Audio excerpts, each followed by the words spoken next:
Maybe it's better if you skip Mom's birthday. You're too poor, my sister said. Sure. I nodded, while reversing my $6,000 payment. That evening, they arrived at the venue. My name glowed on the restaurant front. Welcome to my place, I said. And your table? Cancelled. Maybe it's better if you skip Mom's birthday this year. You're too poor, my sister said, not even blinking. I laughed. I actually laughed. Because I thought it was a joke. Come again, I asked, setting down my coffee. You know what I mean, she said, flipping her hair like we were in a shampoo commercial. It's a high-end place. Classy. No offense, but showing up in your thrift store blazer might kill the vibe. Oh, no offense at all, I said, my voice dry as dust. She leaned back on Mom's couch, stretching her legs like she owned the house. Which, to be fair, she kinda did. Everything was always hers. Attention, gifts, money, praise. I just existed to make her look better by comparison. Honestly, she continued, it's just easier if you don't come. No hard feelings. You can just, send something. I was sending something, I said slowly. $6,000, actually, to cover half the dinner. Her face twitched for half a second. That tiny panic people get when they realize they may have messed up. I smiled, took out my phone. Tap. Cancel transfer. She didn't even notice. Cool, I said. No problem.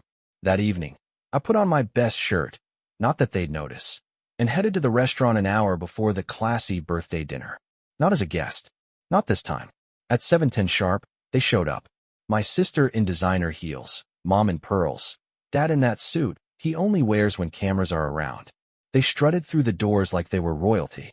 Then they saw me. My sister froze. What are you doing here? I smiled, leaned against the polished host stand, and gestured toward the entrance sign, golden letters above the glass. Harris Modern Bistro. My last name. And lights. I'm working, I said simply. Well, owning. Mom squinted. Wait, this is yours. My sister's laugh cracked in her throat. You bought this place? No, I built it. The hostess appeared beside me. Mr. Harris, the private room is ready. Shall I seat your guests? I turned to them. That won't be necessary. Their expressions twisted. What? My sister blinked. We have a reservation. I nodded. Had. It's canceled. What do you mean canceled? Mom snapped. I mean, and follow closely, there is no table. Not anymore. My sister's face turned red. You're joking. Dead serious. She stormed up to me, heels clacking like gunfire. You can't just. I can, I said. You told me not to come. I'm just following your advice. Then I stepped aside and gestured toward the exit. Classy enough for you now. I didn't go home that night. I didn't feel like sitting in silence, waiting for the messages to start pouring in. Instead, I took a walk downtown. Just me and the streetlights.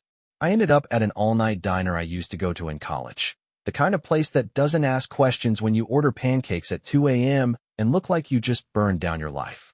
The next morning, my phone lit up like Times Square. Mom, 9:07 a.m. What was that? Dad, 9:12 a.m. You embarrassed your sister in front of everyone. She was crying all night. My sister, 10:02 a.m. You're unbelievable. We're done. And the cherry on top. Mom, 10:04 a.m. You need to apologize. You ruined her birthday. I stared at the screen for a good minute, then put the phone face down. No one asked why I did it. No one asked what led to it. They just knew their golden girl had been humiliated, and that couldn't be allowed.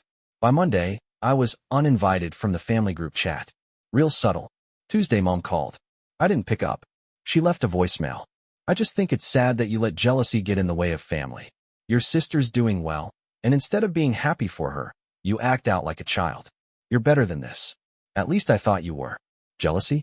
They really believed that's what this was about? I wasn't angry. I was tired.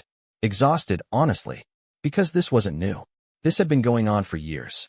You're always the reliable one, Mom used to say, back when I was still useful. That's what it started as, small things. Picking up groceries.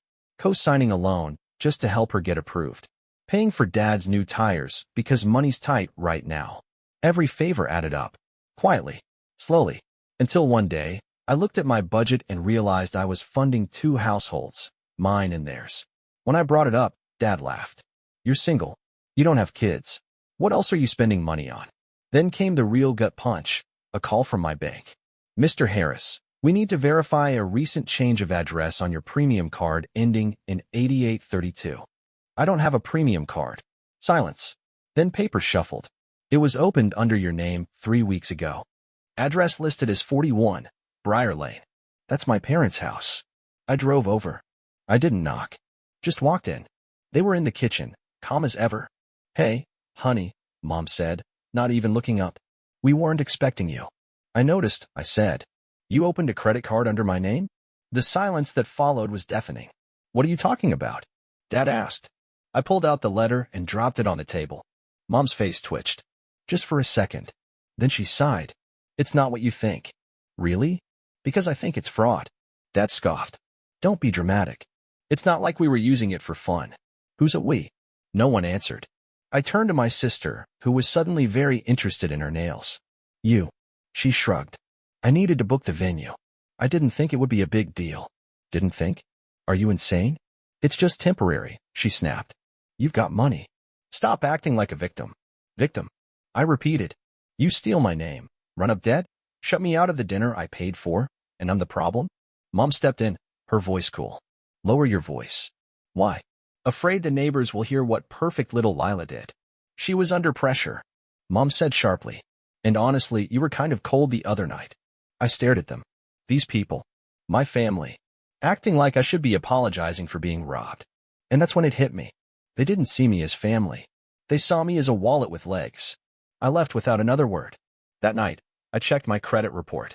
Not one new account. Not two. 3. One of them had a balance of nearly $8,000, charged at wedding boutiques, restaurants, and one luxury spa experience 2 towns over. And every charge was dated before the birthday dinner. They had the audacity to call me poor, while using my name to live rich. That's when something inside me snapped. Not in rage. In clarity. They wanted a war? They had no idea what I had planned. I waited for the perfect moment. And that moment was Grandma's Sunday brunch, the one family gathering where no one could say no.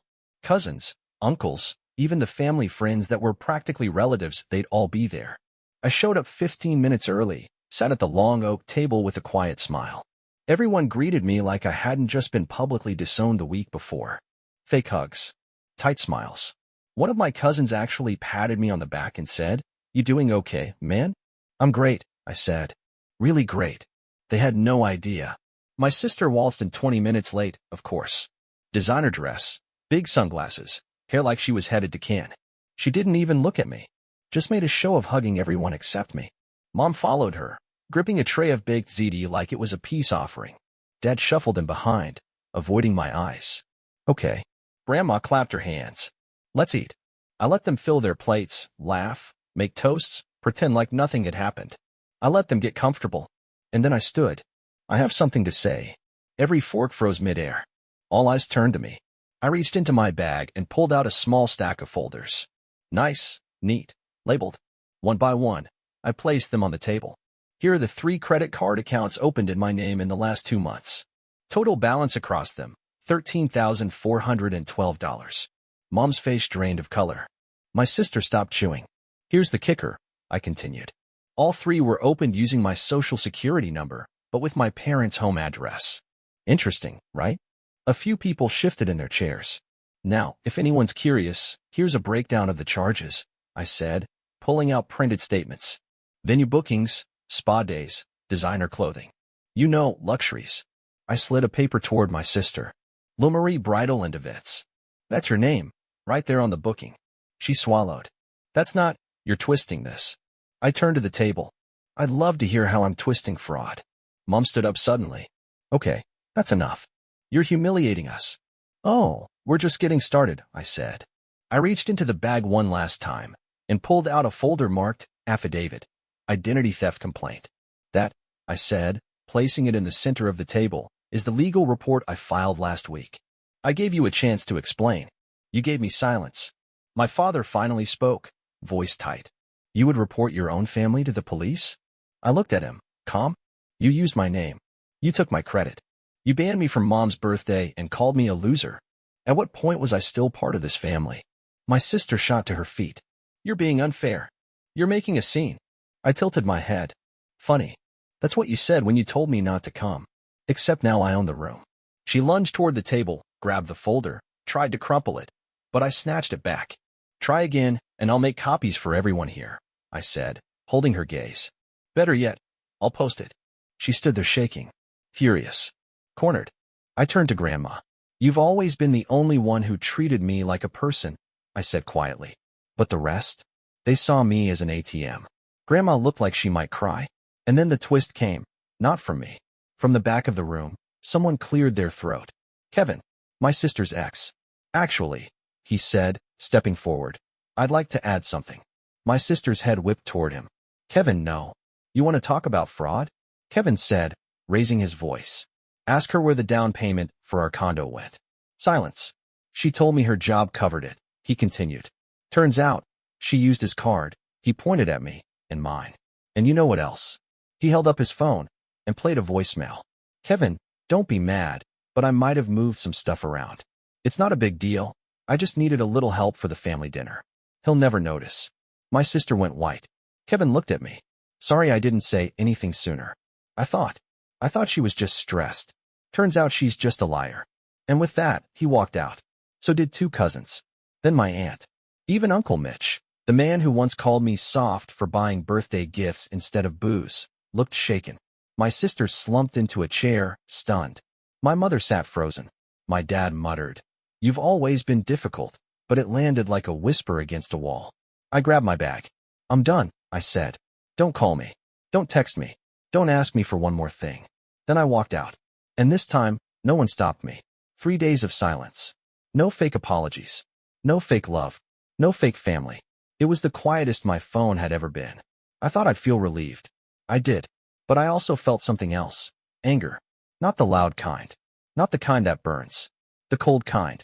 The one that settles into your bones and makes you see everything for what it is. On the 4th day, the phone buzzed. Mom. Enough, Lucas. You've made your little statement. Now come back to your senses. We're family. Family. That word again. The same one they always pulled out like a weapon. Sharp. Manipulative. Hollow. An hour later. Dad. She's your sister. You humiliated her. You don't come back from that. Good, I thought. I don't want to. Then the real kicker. Lila, my sister.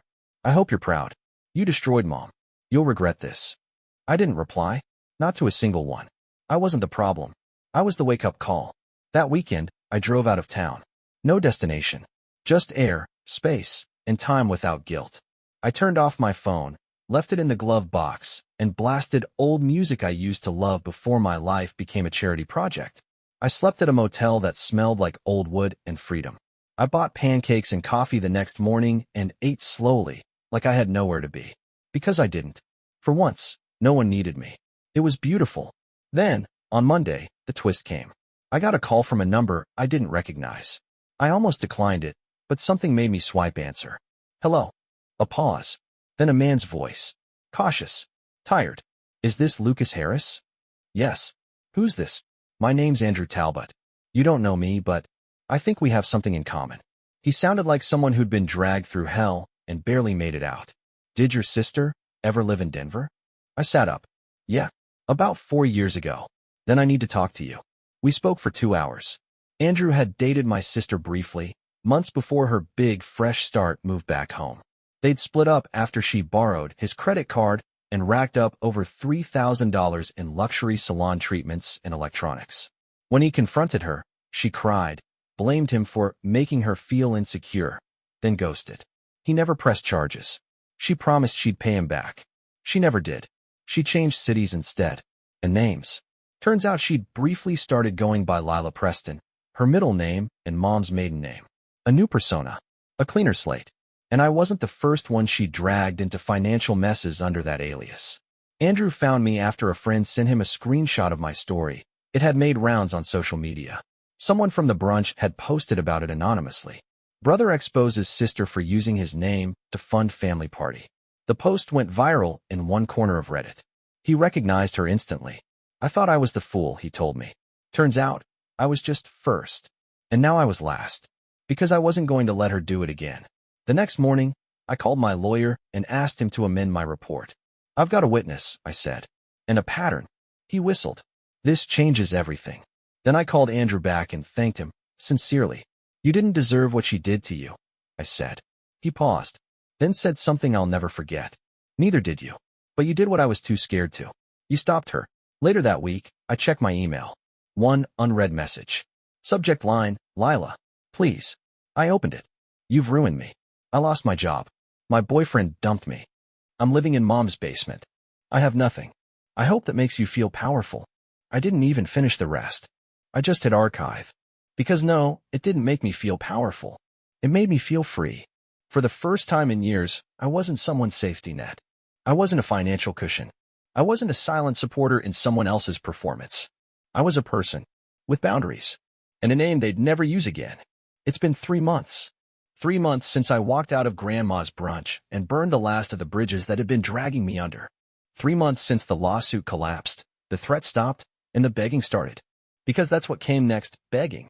First it was silence, then guilt, then fake concern. Now it's bargaining. Last week, Mom called. I didn't answer. So she left a voicemail. We miss you. I know things got out of hand, but this has gone far enough. You've proven your point. Come home. Come home. As if I ever truly belonged there. The new apartment is small, but it's mine. Everything inside it is mine too, the furniture, the dishes, the air. Nobody calls me from the living room to pitch in for groceries after insulting me. No one tells me what I owe them just for existing. I sleep better. I eat slower. I laugh without checking who's watching. It's like I finally started living at 31, because everything before this, that wasn't a life. That was a performance. And I was the background character. No more. Then last Saturday, I got a knock at my door. I almost didn't answer, but something told me to open it. Standing there in her usual designer coat, hair perfectly curled like a mask to hide the rot underneath, was Mom. Behind her, arms folded like always, Dad. My stomach didn't twist. My hands didn't shake. That surprised me. I just looked at them and waited. Mom smiled. That same fake, polished smile she used at church, in front of neighbors, or when she was about to emotionally disembowel you. We just want to talk, she said. No, I said. You want me to forget? She blinked. Dad spoke. We raised you. You owe us at least a conversation. I laughed. Sharp. Cold. Unapologetic. You raised me? No. You raised my sister to think the world owes her everything, and raised me to clean up her mess. You're twisting things, Mom said quickly. We made mistakes. You committed fraud, I snapped. Don't dress it up with therapy words. Silence. I stepped into the hallway and shut the door behind me. If they wanted drama, they weren't getting it in my space. You said I humiliated the family, I said. But you had no problem humiliating me for years. Telling people I was a failure while spending my money behind my back. Laughing at me. Using me. Mom's smile cracked. I've forgiven Lila, she said carefully, like that was the magic spell. I haven't, I said. She's your sister, Dad growled. No, I said. She's a con artist with a Chanel addiction. And if you're still covering for her, that means you haven't learned a thing. Dad stepped forward. You need to grow up and get over this. You're being selfish. I almost laughed again. You stole my name, my credit, my money, my dignity. And now you want to call me selfish? He opened his mouth. I beat him to it. I have grown up, I said. That's the problem. I finally grew up and realized I don't owe this family anything but a warning. A warning? Mom echoed. Yes. I leaned in. I'm not the quiet, guilty, overgiving son anymore. I'm the man who knows how to fight back. You come for me again, I'll burn the whole illusion you've built. And this time, I'll make this public if I have to. Their faces fell. I nodded once. Goodbye. Then I walked back inside and locked the door. That night, I pulled out an old box from my closet. Inside, photos, letters, birthday cards, little scraps of guilt. I took them all to the balcony, tossed them in a steel bowl, and lit a match. It was beautiful. One by one, their faces curled in flame and turned to ash. I didn't cry. I didn't rage. I just watched them burn. The next morning, I got an email from an old coworker. A job offer. Not a handout. Not a favor for the family's golden child. Just someone who'd seen my work and respected it. I said yes. That night, I went to dinner with people who didn't know my history, who didn't expect anything from me but my presence. We laughed. I paid for my own meal. No one hinted I should cover theirs. When I got home, I sat on the floor and exhaled. Freedom, it turns out, isn't loud. It's quiet. Still. Whole. Then came one last twist. A letter. No stamp. No return address. Just slipped under my door. I opened it with one finger, already bracing myself for bile. But inside was a check. $13,412. The exact amount stolen from me. A sticky note was attached. One sentence, written in shaky handwriting. She finally confessed. We had no choice. Dad. No apology. No warmth. Just damage control. I took the check, folded it once, and slid it through my shredder. Because I didn't want their money. I didn't need it. They couldn't buy their way back in. Not this time. Not ever.